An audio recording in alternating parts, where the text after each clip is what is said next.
Assalamualaikum warahmatullahi wabarakatuh. Selamat pagi, selamat siang, selamat sore, selamat malam untuk teman-teman semua yang menyaksikan ini. Perkenalkan, nama saya Muhammad Andika Rifki dengan NIM 012011133121. Saya adalah seorang mahasiswa Fakultas Kedokteran Universitas Airlangga yang saat ini sudah menginjak semester 2. Dan juga video ini saya buat atau saya tujukan untuk penugasan mata kuliah filsafat ilmu. Ya, saya akan membawakan sebuah presentasi yang berjudul vaksinasi COVID-19 dan perspektif aksiologi.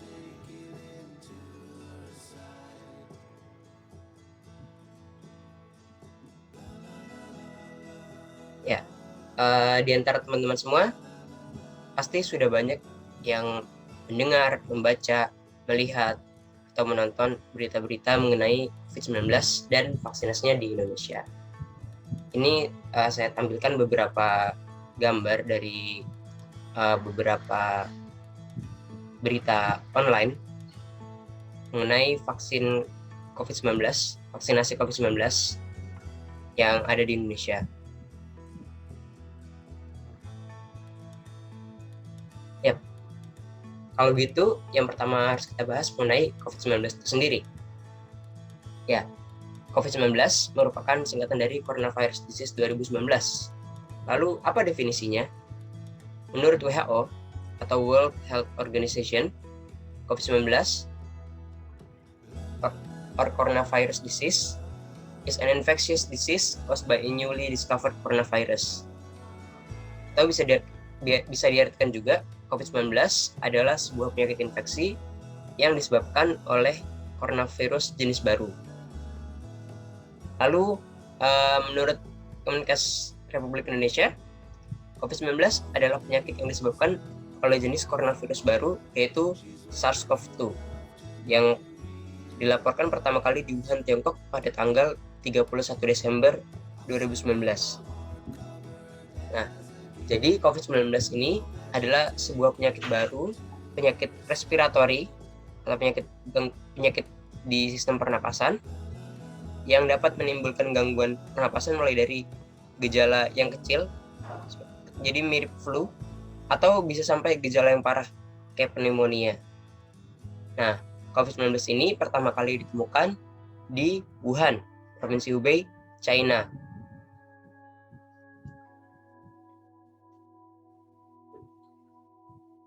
Nah, ini saya memiliki timeline COVID-19. Saya ingin coba menandai beberapa tanggal pentingnya. Yang pertama, tanggal 31 Desember 2019. Di China, sudah teridentifikasi untuk pertama kalinya novel coronavirus berupa laporan tentang terjadinya klaster pneumonia. Lalu pada tanggal 2 Maret 2020 kita mendapatkan laporan kasus pertama di Indonesia. Jadi coronavirus yang di Cina ini mereka menyebar ke berbagai negara dan akhirnya sampai di Indonesia. Lalu Indonesia melaporkannya sudah masuk ke Indonesia pada tanggal 2 Maret 2020 ini. Nah, tidak hanya ke Indonesia, melainkan ke berbagai belahan dunia, virus ini terus menyebar.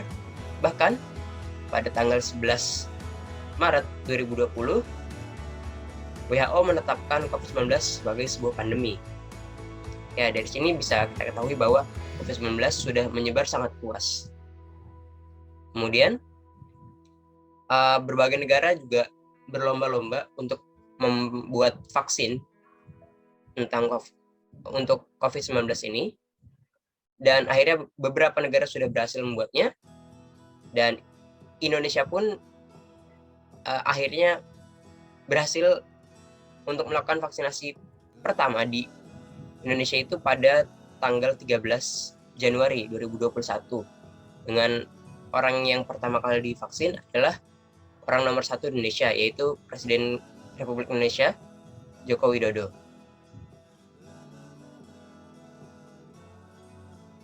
Lalu kita sering mendengar kata vaksin, namun kadang kita kurang mengerti definisinya.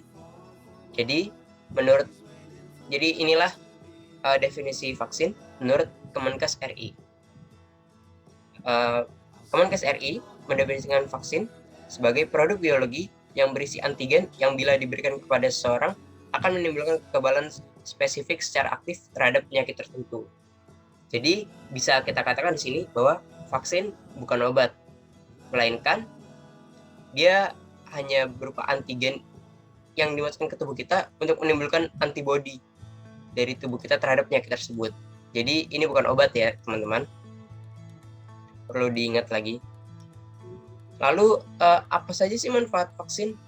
Nah, di sini saya akan coba membaginya ke dalam 2 hal. Yang pertama, manfaat vaksin terhadap kekebalan individu. Yang kedua, manfaat vaksin terhadap kekebalan kelompok atau masyarakat. Untuk kekebalan individu, tentu saja vaksin dia bisa mengaktifkan antibodi individu atau seseorang terhadap penyakit tertentu. Contoh dalam hal ini vaksin COVID-19, ketika seseorang disuntikan vaksin tersebut, maka tubuhnya akan memproduksi antibodi, akan mengenal dulu antigen COVID-19, lalu memproduksi antibodi terhadap COVID-19 itu sendiri. Sehingga ketika dia terpapar COVID-19 untuk kesekian kalinya, untuk kali selanjutnya, maka tubuhnya sudah memiliki persiapan antibodi untuk menghadapi COVID-19 tersebut. Lalu kepada masyarakat, manfaatnya ketika vaksinasi dilakukan secara masif, maka bisa menimbulkan herd immunity, di mana tujuan dari herd immunity adalah mengurangi transmisi dari COVID-19 ini, mengurangi penyebaran dari COVID-19 ini. Kemudian saya berlanjut ke filsafat. Nah, secara bahasa, filsafat dalam bahasa Yunani terdiri dari 2 kata. Pertama, philos dan sophia. Philos berarti pecinta dan sophia berarti kebijaksanaan.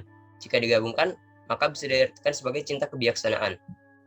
Lalu bagaimana dengan filsafat ilmu? Nah, kita ambil definisi dari Dr. Adib. Jadi menurut Adib 2011, filsafat ilmu adalah segenap pemikiran yang reflektif terhadap persoalan-persoalan mengenai segala hal yang menyangkut landasan ilmu maupun hubungan ilmu dengan segala segi dari kehidupan manusia. Nah, dalam filsafat terdapat 3 pilar. Yang pertama ontologi, epistemologi, dan aksiologi.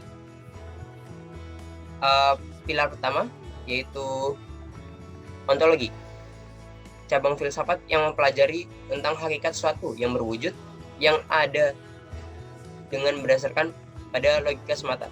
Yang kedua, epistemologi, itu cabang filsafat yang menyoroti atau membahas tentang tata cara, teknik, prosedur mendapatkan ilmu dan keilmuan. Yang ketiga, aksiologi, cabang filsafat yang membicarakan tentang orientasi atau nilai suatu kehidupan. Jadi dalam hal ini saya akan lebih menyoroti ke aspek aksiologinya.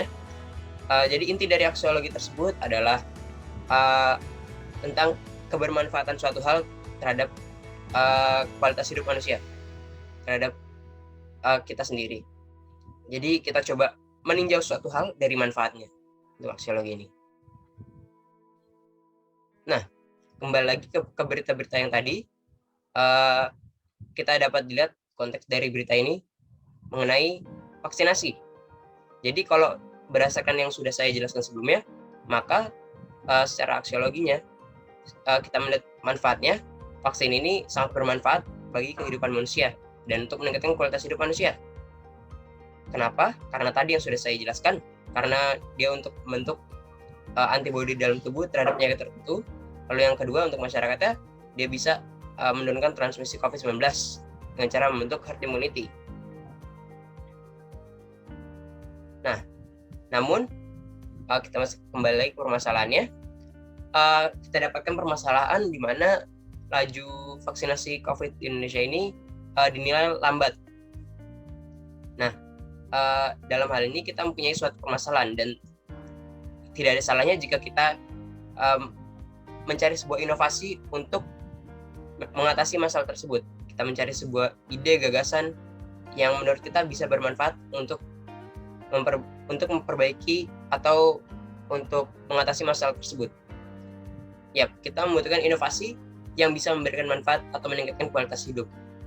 Ya, mungkin kita bisa berinovasi mengenai berbagai hal. Contohnya, untuk kasus vaksinasi ini kita bisa menggagas mungkin suatu pusat vaksinasi portable yang bisa kita pindah-pindah dengan pusat vaksinasi tersebut dijalankan oleh tim kecil namun skalanya luas dalam jumlah yang masif, menyebar ke seluruh wilayah Indonesia dan melakukan pendekatan ke masyarakat mengenai melalui tokoh-tokoh masyarakat di sana.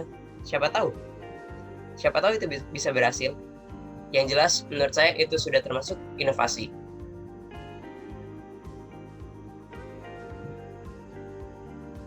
Yap, mungkin itu saja yang bisa saya sampaikan.